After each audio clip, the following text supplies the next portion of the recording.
பிஸ்மில்லா என்று ஆரம்பம் செய்யுங்கள். நம் பெருமான் ரசூலுல்லாவின் பாதை செல்லுங்கள். நம் பெருமான் ரசூலுல்லாவின் பாதை செல்லுங்கள். அருளாளனும் அல்லாதான், அன்பாளனும் அல்லாதான். அருளாளனும் அல்லாதான், அன்பாளனும் அல்லாதான்.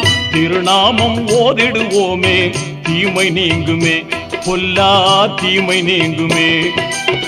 பிஸ்மில்லா என்று ஆரம்பம் செய்யுங்கள்.